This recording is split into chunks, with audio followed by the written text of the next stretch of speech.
All right, guys.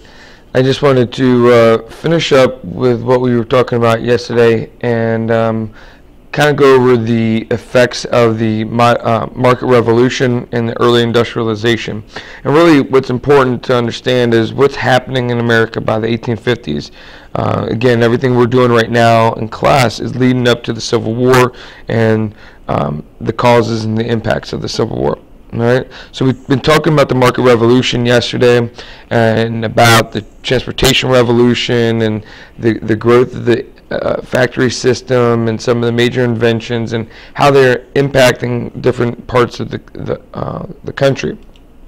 All right, and so really this regional specialization is very, very important in understanding sectionalism, which we started today in class.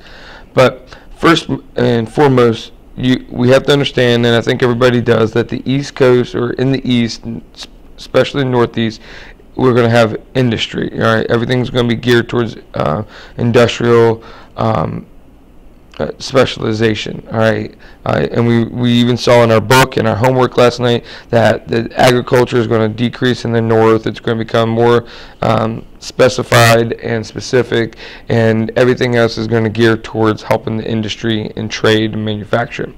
In the South, we're going to have a focus on cotton and slavery, and the slave system and this peculiar situation is going to grow throughout the South. Then the West is going to become the nation's breadbasket, all right, with more and more inventions that are designed to help farming, such as the reaper, the plow, things like that, as well as a growth in the railroad system. You know, places like Indiana, Illinois, Ohio, places in the Midwest, and that's what we're talking about now, are going to become the nation's breadbasket. They're going to grow grains, wheats, stuff like that. All right, and so what you see here, obviously, is a shift. In 1820, the American population centers, New York, Philadelphia, Baltimore.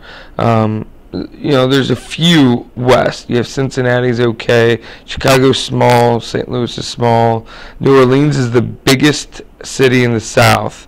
Charleston, Montgomery are kind of teeny tiny. All right, but then by the time we get to 1860, the time of the Civil War, look, San Francisco is blowing up. You have St. Louis, Chicago, New Orleans is still the biggest city in the South, but these other markets over here on the east, northeast, have just gotten bigger. They're still there. They're just gotten bigger, and so the population is going to increase because of the influx of immigrants as well as the factory system. All right.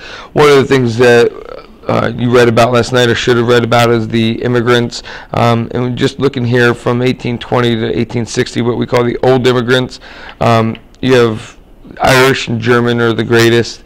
You still have a good influx of British, mainly investors. People with some money are coming over from Great Britain, getting involved in the Industrial Revolution.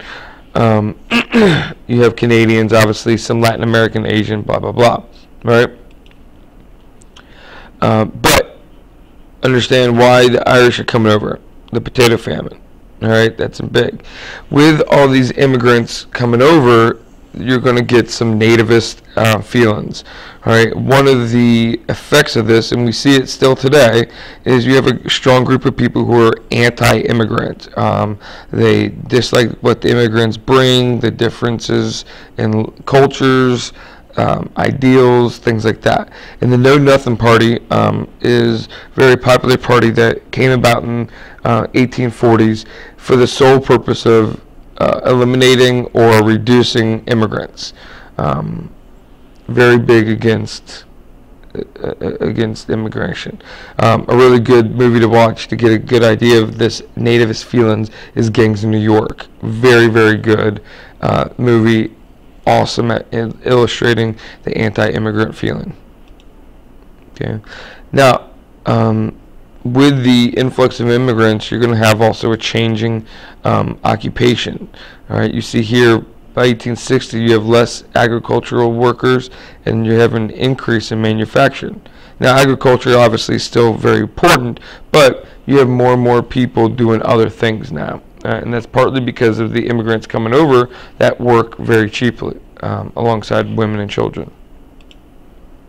So understand this. You need to be able to explain the economic impact or results of industrialization, the social results of industrialization, and the political results of industrialization. And then be able to kind of foreshadow any future problems. All right? Have a good weekend.